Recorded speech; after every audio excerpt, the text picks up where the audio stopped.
하나님의 그 통치하심이 하나님의 백성 이스라엘의 그 구원하심을 통하여 역사 속에 어떻게 나타났는지에 대해서 서술을 먼저 했습니다. 신명기 1장부터 4장 43절까지 하나님께서 구원하시기로 작정하시고 하나님의 나라 세우시기로 작정하셔서 그 백성들을 선택하셔서 어떻게 인도하셨는지에 대해서 1장부터 4장 33절까지 이야기를 하면서 그 속에 마지막 결론적으로 유일하신 하나님, 우주 가운데 유일하신 그 신이신 하나님의 영광을 이스라엘 백성들의 구원하심과 또한 사랑으로 행하심과 도피성을 주심을 통해서 하나님의 나라를 어떻게 세워가셨다라는 것을 모세의 입을 통해서 선포를 해 주셨습니다. 이제 4장 44절부터 해서 26장까지, 그러니까 신명기 26장까지 이제 길게 모세의 두 번째 설교, 이 설교 이 부분은 설교의 본론에 해당됩니다. 그래서 앞에 부분은 하나님께서 이스라엘 백성들에게 율법을 어떤 과정, 어떤 역사를 통해서 주시게 되었는가, 그리고 너희는 그 역사 속에 하나님께서 주신 율법이기 때문에 너희는 마음을 다하여 그 율법을 지킬 준비를 해라 라는 내용의 말씀을 서론 부분에 했다면, 이제 4장 44절부터 해서 26장까지는 율법의 내용이 뭔가, 그죠? 그러니까 하나님께서 약속하시는 약속의 그러한 중요성에 대한 부분을 앞부분에서 말했다면, 이제 4장 44절부터 해서 26장까지는 무엇입니까? 그 약속의 내용이라는 말, 내용. 그러니까 약속의 중요성도 알아야 되고, 그 약속의 중요성을 아는데 내가 오늘 왜 만나지? 여러분, 그죠? 만나는 목적을 모른다면 그 약속의 의미를 모르는 것과 마찬가지로, 만나고 나도 오늘 내가 이 사람과 왜 만났지라고 생각한다면 그 만남의 의미가 없듯이 이 내용, 이 중간에 나오는 긴 내용들은 바로 하나님께서 이스라엘 백성과 맺으시는 약속의 의미가 되어진다라는 것을 우리는 기억을 했으면 좋겠습니다. 그래서 오늘 본문 이제 4장 44절부터 5장은 하나님께서 주시는 하나님의 나라의 기본적인 약속인 율법에 대해서 주시는 거예요. 이 내용이 어디까지 가느냐, 그러니까 4장 44절부터 26장까지가 또 길잖아요. 긴데 또 그것을 나누면 5장부터 11장까지가 기본적인 헌법의 핵심이에요. 여러분, 한 국가가 있으면 기본적인 헌법, 그러니까 법의 중심이 있지 않습니까? 그래서 5장부터 11장까지는 기본적인 법의 핵심인 헌법에 관한 것이고, 12장부터 저 또 26장까지는 그 헌법을 기본으로 해서 주시는 하위 법령들을 정리해 놓은 내용이 12장부터 26장까지 가는 거예요. 그래서 쉽게 여러분 5장부터 26장까지 생각하시면 돼요. 그런데 이제 5장부터 11장까지는 기본적인 헌법이다.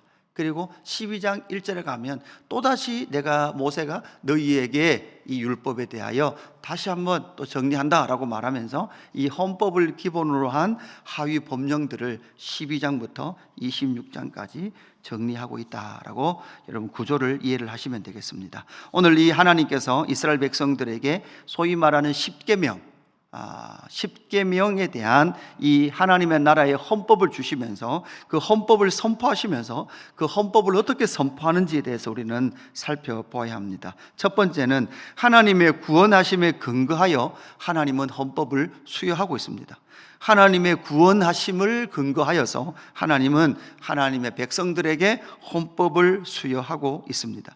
오늘 44절부터 49절까지의 말씀, 이 말씀은 1장부터 4장 43절까지의 내용을 또다시 요약하고 있는 내용이에요. 하나님께서 어떻게 이스라엘 백성들을 이곳까지 이렇게 인도하셨는가? 지금 이 요단섭 동편 모압 평지에 앉아 있는 이 백성들, 헌법을 다시 듣고 있는 이 백성들에게 하나님은 어떤 구원을 이루셔서 이 말씀, 이 헌법을 이스라엘 백성들에게 수여하고 계신가라는 것을 다시 한 번 더 정리하고 있어요. 그러니까 이 신명기를 연구해 보면 독특하게 앞에 1장, 2장, 3장, 4장에서 이야기를 했는데 또다시 간단하게 44절에서 49절까지 헌법을 수여하기까지 직전에 이 내용을 정리하고 있는 거예요. 그래서 이 신명기를 정리할 때, 구조를 정리할 때 4장 49절로 끊으면 되는데 이 4장 49절로 끊지 않아요. 4장 43절로 끊어요. 4장 43절로 끊고 또다시 44절부터 하나님께서 모세가 이스라엘 자손에게 선포한 율법은 이러하니라 또 나오죠. 또 정리하고 나서 45절 이스라엘 자손이 애굽에서 나온 후에 이렇게 말하죠. 그러니까 애굽에서 나왔다라는 것은 애굽으로부터 뭐 했습니까? 구원하셔서 지금 어디? 바로 요단 동편을 다 차지하고 아모리 족속들을 다 땅을 다 차지하고 승리한 이 출애굽 제2세대 그 100세대들이 이곳까지 오게 된 역사를 간단하게 요약하고 정리하고 있더라라는 것이죠. 이것은 무엇입니까? 하나님께서 구원하셔서 약속을 맺은 그 백성, 그것은 결국은 역사 속에서 하나님께서 이루어 가시는 것이죠.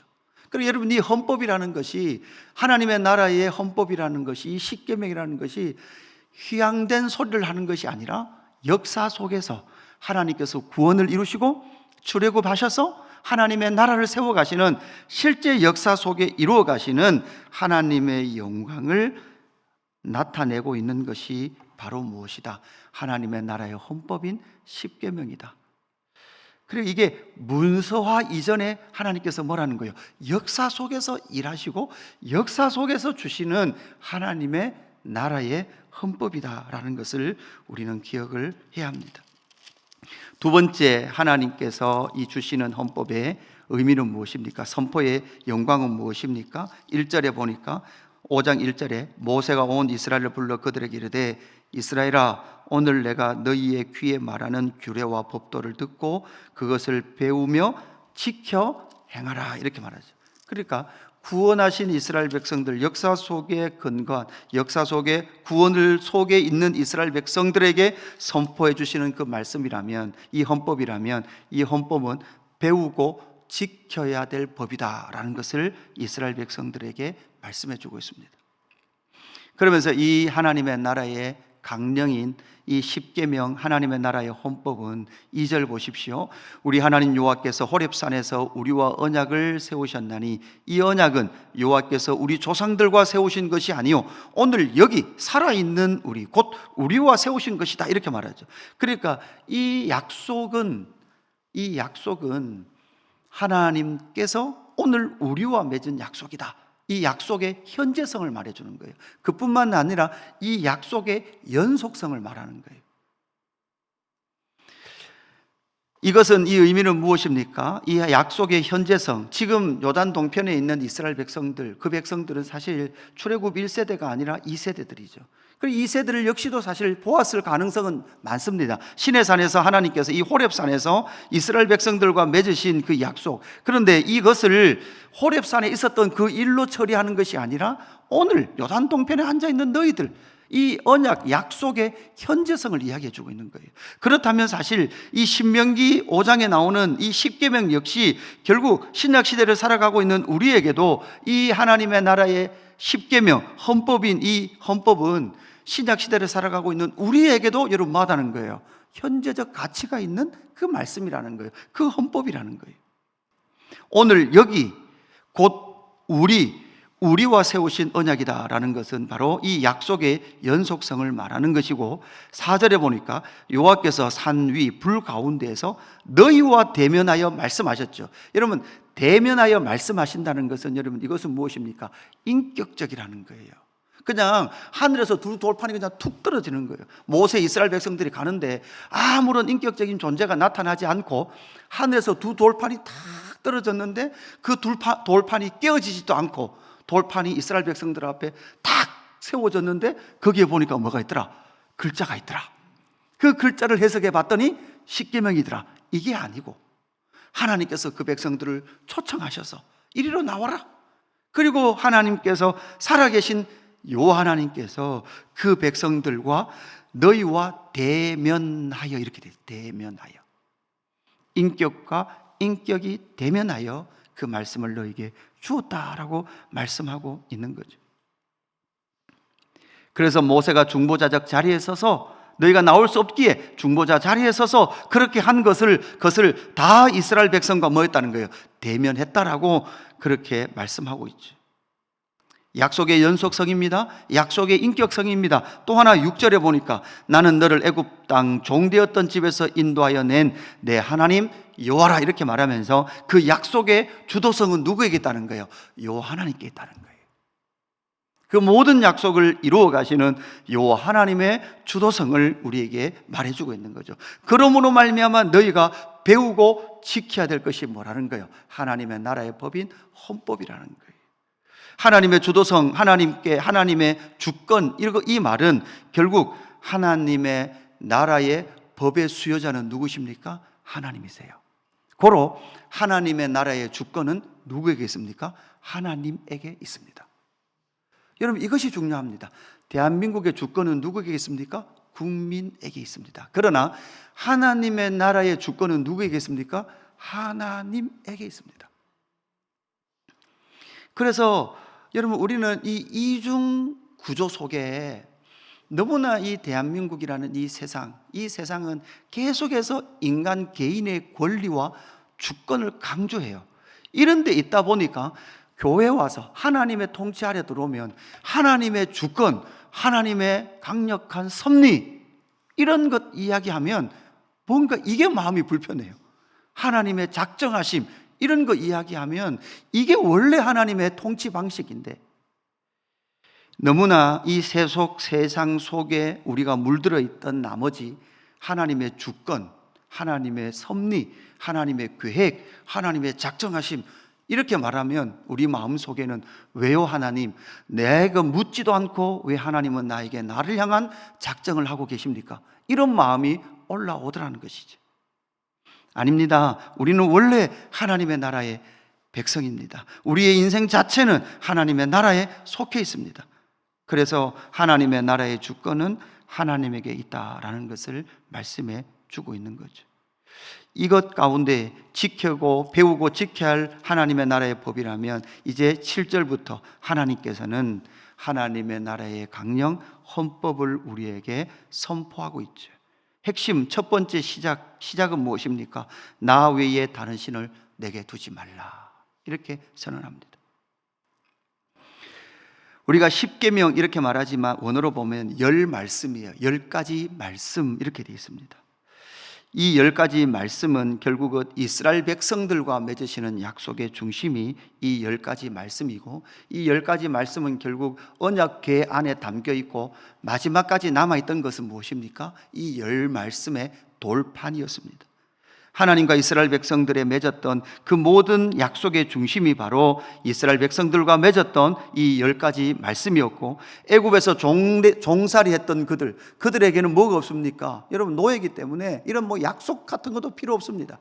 그냥 그들의 탄압과 억압 속에 살았습니다. 그러나 이제는 하나님의 나라 백성들로서 하나님의 나라 백성들 자유자가 되었던 그들 가운데 이제는 하나님과 이스라엘 백성들 가운데 맺었던 하나님의 백성으로서의 권리이기도 해요. 의무이기도 하고, 법 안에는 여기 뭐가 있습니까? 의무도 있고 권리도 있는 거예요. 그래서 그 의무와 권리 속에 하나님께서 선포하시는 첫 번째는 나 외에 다른 신을 내게 두지 말라라고 말하고 있죠. 여러분, 그렇다면 이스라엘 백성들의 의무라면 이스라엘 백성들의 권리는 또 뭘까요? 여러분, 권리는 나 외에 다른 신을 두지 말라고 하셨으니까 여호와 하나님만 섬기면 하나님께서 그 백성들을 뭐 하신다는 거예요? 책임지신다는 거예요. 돌보신다는 거예요. 인도하신다는 거예요. 두 번째는 우상을 만들지 말라라는 거죠. 우상을 만들지 말라. 여러분, 그러면서 그 우상을 만들 때 너희들이 받을 벌은 아버지로부터 아들까지 3, 4대까지 벌을 받지만 하나님의 계명을 지키는 자들에는 1000대까지 은혜를 베푸시는 거죠. 여러분, 이것은 벌을 3, 4대까지 준다, 아버지 죄를 자식이 받는다, 이런 의미보다는 하나님의 징계의 한정성이 징계의 한계를 정해놓는다는 거예요. 그러나 은혜를 베푸시는 건요, 1000대까지라는 건요, 무한한 은혜를 베푸신다는 거예요. 이것이 하나님의 백성들이 가지는 하나님의 나라의 권리예요. 하나님, 내가 하나님 약속 안에 있었으니까 하나님 은혜를 베풀어 주십시오라고 말할 수 있는 권리가 하나님 나라 백성들에게는 있는 거예요. 그래서 오늘 이 십계명의 시작인 첫 번째, 두 번째 계명까지 우리가 살펴보았는데요, 하나님께서 율법을 강력 선포하시는 그 선포 속에 하나님의 구원하심에, 여러분 이 구원하심은 역사 속에 분명히 구원의 영광 속에서 뭐 하십니까? 하나님의 나라의 헌법을 수여하고 계시고, 그 수여를, 헌법을 지키고 배우고 지켜야 될 그 헌법이다 라고 말씀하시면서 나 외에 다른 신을 두지 말라라고 선언하시는 이 법 속에 하나님의 주권과 하나님의 영광과 또한 하나님의 보호하심, 그리고 이스라엘 백성들이 누릴 하나님의 나라의 권리까지도 이 속에 들어있다라는 것을 확인하면서 오늘 이 시대를 살아가고 있는 우리에게도 우리 주 예수 그리스도의 그 율법의 성취와 그 은혜를 통해서 저와 여러분이 누리는 하나님의 나라의 영광을 오늘 이 하루도 누리며 살아가는 저와 여러분의 삶이 되기를 축복합니다. 아버지 하나님 감사합니다. 하나님의 나라의 10가지 말씀, 그 헌법을 우리에게 주셨고, 하나님 그 말씀의 영광과 헌법의 통치의 영광을 우리 주 예수 그리스도의 복음을 통하여 다시금 누리게 하시고 그 은혜를 우리 가운데 풍성히 베풀어 주셔서 감사합니다. 하나님의 법 안에 있는 것이 가장 자유롭고 그것이 가장 안전하다는 사실이 하나님 우리의 삶을 통하여서 우리의 영혼이 고백할 수 있도록 인도하여 주옵소서. 하나님의 보호하심 안에 있음으로 말미암아 하나님의 보호하심의 권리를 누릴 수 있는 것이 우리의 삶인 줄로 믿습니다. 오늘 이 하루도 하나님의 보호 아래, 하나님의 통치 아래 신실하게 살아가는 저희의 삶이 될 수 있도록 역사하여 주옵소서. 감사함을 드리며 구주 예수 그리스도의 이름으로 기도드리옵나이다. 아멘.